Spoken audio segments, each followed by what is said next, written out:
তো ওই ফেরাউনের কন্যা তার চুলটা ওটা কি চিরুনি বলো তো, চিরুনিটা পড়ে গেল, তা বিসমিল্লাহ বলল। বিসমিল্লাহ মানে কি? আল্লাহর নামে।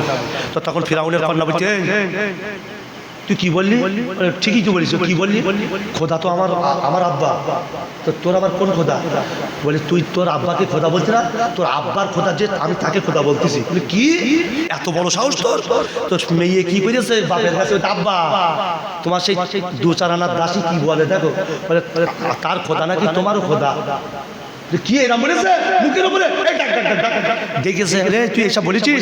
হ্যাঁ হ্যাঁ বলেছি, 1000 বার বলবো। বলে কি এত বড় সাহস তোর? দেখ তুই তো জানিস আমি আল্লাহওয়ালাদের কেমন শাস্তি দিই। আমি আল্লাহওয়ালাদের শাস্তি দিই সাপ আর বিচ্ছু দিয়ে, তোকে কিন্তু একই শাস্তি দেবো। খবরদার আমার সামনে খোদা বলে স্বীকার কর। বলে মরিয়ে যাবো, পচে যাবো, গলি যাবো, তা তোকে খোদা বলে মানবো না। এই যেই বলেছে, আর বলেছে সবার সামনে, বাইরে থেকে যে মেহমানগুলো এসেছে তাদের সামনে বলেছে, ওদের একটু প্রেস্টিজে নিয়ে গেছে, খুব প্রেস্টিজে নিয়ে গেছে। তাহলে এই কড়াই ইবনে কাসির বর্ণনা করছে কড়াইটা কত বড় ছিল। বলছে আস্ত বড় একটা গরু ওই কড়াইয়ে ঢুকে যাবে, কত বড় কড়া ছিল। আমাদের মা বোনেদের রান্না করা কড়া না, বিশাল বড় কড়া। আর সেই কড়াতে যে তেল টকবক টকবক করে ফুটতেছে।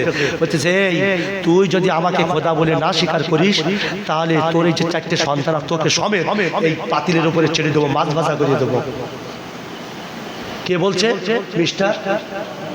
সে এখন কোথায়? সে এখন কিরাম ভাই নেই, সে কিরায় আব্দুল মাল্লাহ কিরাম ভাই নেই।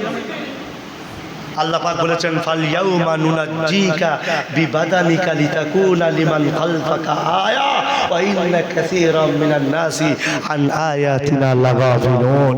আমার আল্লাহ পাক বলেন ফিরাউন তোর লাশ কিয়ামত পর্যন্ত বাঁচিয়ে রাখবো, যাতে পরবর্তী মানুষরা তোর থেকে শিক্ষা অর্জন করতে পারে যে যারা এরকম করবে তাদের হাসর ঠিক ফিরাউনের মতোই হবে।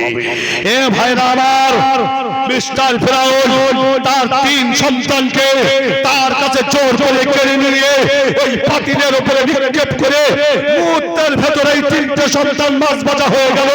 আল্লাহর রাসূল যখন মেরাজে যাচ্ছিলেন, উর্দুমুখী হচ্ছিলেন, জিবরাইলকে বললেন জিবরাইল ইয়া জিবরাইল এটা কিসের সুগন্ধি? এটা কোন ধরনের সুগন্ধি? আমি তো জান্নাতের সুগন্ধি পাচ্ছি। কার কবর থেকে পাচ্ছি?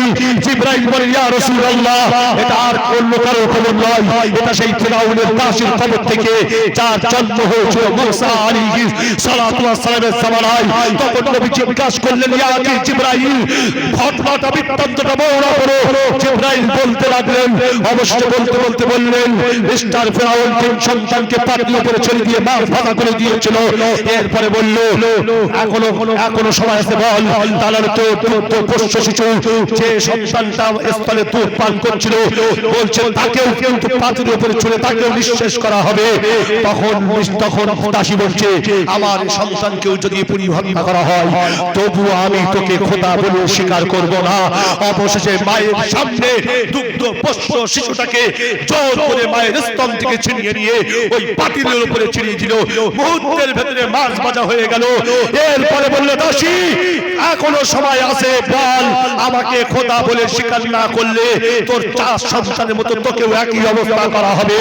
একটা বার ভেবে দেখুন ফিরাউন কত নিষ্ঠুর ছিল, কত শয়তান ছিল, কত জালিম ছিল। তার মন একটু কাঁদলো না যে এই সন্তানগুলো কিভাবে পাতিলের উপরে ছুড়ে দেওয়া যায়, একটু মায়া হলো না তার।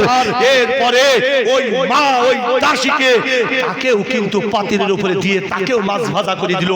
এভাবে করে 5 জনকে শহীদ করে দিল মিস্টার ফিরাউন। ইয়া রাসূলুল্লাহ ওই তাদের কবর থেকে এই জান্নাতের সুঘ্রাণ আপনার লাখবার আইছে। দাসী বুঝিয়ে দিল হে বিশ্ব মুসলিম সমাজ, মুসলমান যারা হবে তারা ঘর ছাড়তে পারে, স্ত্রী ছাড়তে পারে, সন্তান ছাড়তে পারে, সব ছেড়ে দিতে পারে, পরনের লুঙ্গিটাও ছেড়ে দিতে পারে, ঈমান ছাড়তে পারে না।